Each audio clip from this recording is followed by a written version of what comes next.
और इस बीच इस चरण में दिग्गजों की किस्मत भी दांव पर है। उसमें से एक हैं दिग्विजय सिंह। जी हां, मध्य प्रदेश के राजगढ़ से चुनाव लड़ रहे हैं दिग्विजय सिंह। उनसे खास बातचीत की कुमार विक्रांत ने। 33 साल बाद दिग्विजय सिंह अपनी परंपरागत सीट राजगढ़ से लोकसभा चुनाव के मैदान में हैं। वो हमारे साथ बातचीत करने के लिए मौजूद हैं। दिग्विजय सिंह जी, आपको दिग्गी राजा वहाँ कहा जाता है, राघवगढ़ के आप राजघराने से आते हैं। वहाँ 33 साल बाद आप गए हैं और आप कह रहे हैं मेरा आखिरी चुनाव है। देखो, 47 के बाद न राजा रहा न महाराजा रहा, और मैं तो वही करता हूँ जो मुझे पार्टी कहती है। आखिरी चुनाव आप कह रहे हैं? इसलिए क्योंकि मैं अब 77 साल का हो गया।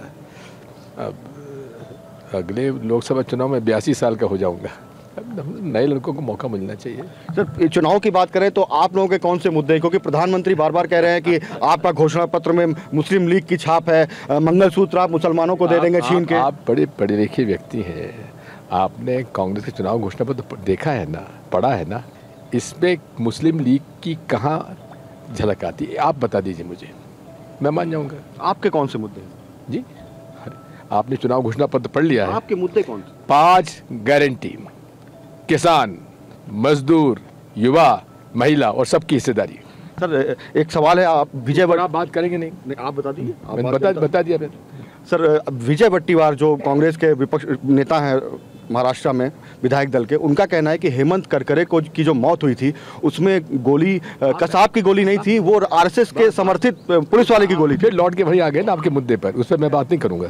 सर, एक और सवाल है, राजनीतिक सवाल है। जिस तरीके से आप चुनाव में जा रहे हैं, आप बार बार ईवीएम पर सवाल खड़े करते आए हैं, लेकिन ईवीएम को लेकर के अब आप क्या कहेंगे? क्योंकि आप खुद मैदान में। मैं तो अपना पहले भरोसा था ना आज भरोसा है।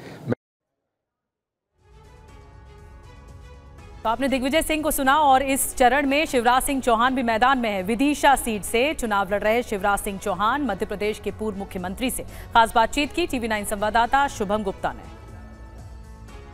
विदिशा लोकसभा सीट से बीजेपी के प्रत्याशी शिवराज सिंह चौहान जी हमारे साथ हैं। सर, इतना सब कुछ होते हुए भी आपने इतनी मेहनत की है। विदिशा में आपने ऐसे कोई गली नहीं छोड़ी होगी, मुझे लगता है, जहाँ प्रचार के लिए लोगों से मिलने नहीं गए हो। क्या कारण रहे हैं? मैंने पूरे प्रदेश में भी प्रचार किया, लेकिन मैं विदिशा की जनता के बीच भी मैंने जाने की कोशिश की।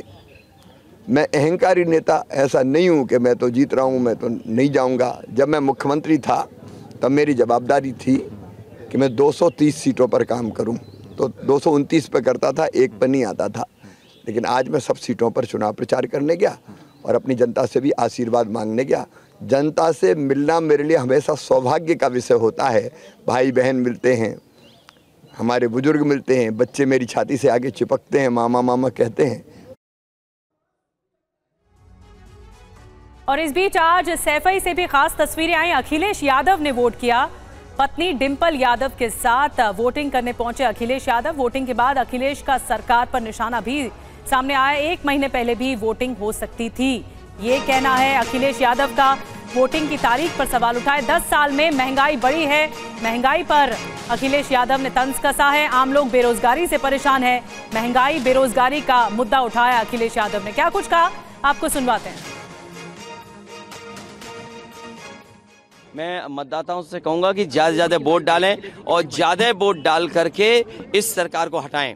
देखिए, पिछले 10 साल में महंगाई बढ़ी है, बेरोजगारी बढ़ी है। आम लोगों के जीवन को जो सुधारने का रास्ता होना चाहिए, जो विज़न होना चाहिए, वो नहीं रहा सरकार का। और हम किसी चीज़ को देखें, आज दवाइयों के दाम बढ़ गए हैं, ज़रूरत की चीज़ों के दाम बढ़ गए हैं, गाड़ियों की कीमत बढ़ गई है, बिजली महंगी खरीदनी पड़ रही है, और किसी के हाथ में नौकरी रोजगार नहीं है। आप विश्व गुरु बनना चाहते हैं, विकसित भारत बनना चाहते हैं, लेकिन पर कैपिटा इनकम क्या है आपकी?